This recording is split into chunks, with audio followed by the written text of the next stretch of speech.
I heard my grandmother call my name from outside, but she had been buried 3 days earlier. That was the moment I knew something was very wrong. I grew up in a small village in southern Nigeria. Not the kind you see in movies. Real life.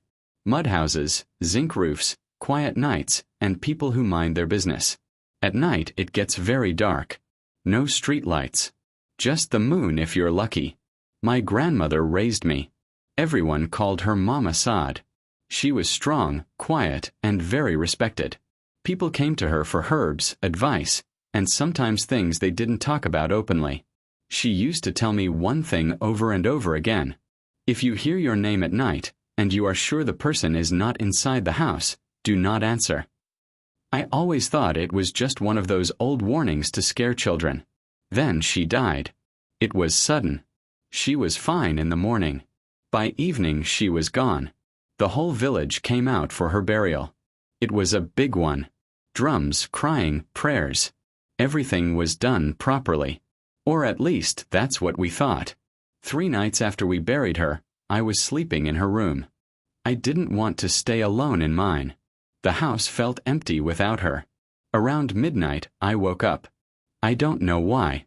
It was just one of those sudden wake-ups where your eyes open and your body feels alert for no reason.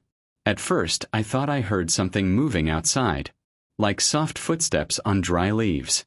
I stayed still. Then I heard it clearly. My child. It was her voice. Soft. Low.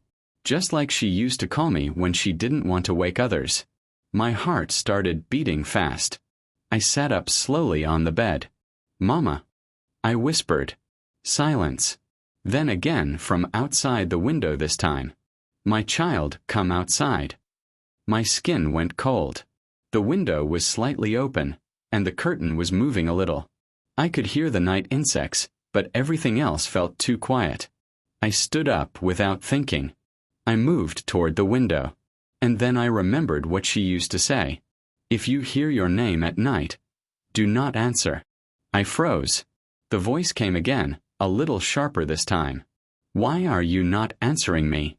Something about it felt wrong now. It was her voice, yes. But not fully. Like someone was copying her but didn't get it right. I stepped back. I know you are there, the voice said. Open the door. I didn't move. Then I heard something scratch against the wall outside. Slow. Dragging. My chest felt tight. I wanted to run, but my legs felt heavy. The door to the room started to shake slightly. Not like someone knocking. More like someone testing it. Open, the voice said again. This time it sounded annoyed.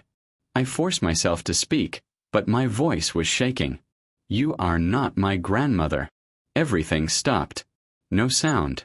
No movement. For a few seconds it was completely silent. Then I heard something that still makes my stomach turn when I remember it. A low laugh. Not loud. Not crazy. Just wrong. Then who am I? It asked. I didn't answer. The handle of the door moved slowly. I rushed and held it tight from inside. The thing on the other side pushed once. Not hard, but enough to let me know it had strength. You buried her wrong, it said quietly. My heart dropped.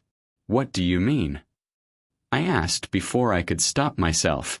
It didn't answer immediately. Then it said, very slowly, she is not resting. I started shaking. That made no sense. Everything was done properly. The elders were there. The rites were followed. Or so I thought. Go and check, it whispered.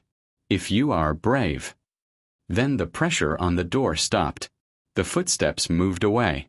And just like that, everything went back to normal. Night sounds. Insects. Silence. I didn't sleep again. At first light, I ran to call my uncle.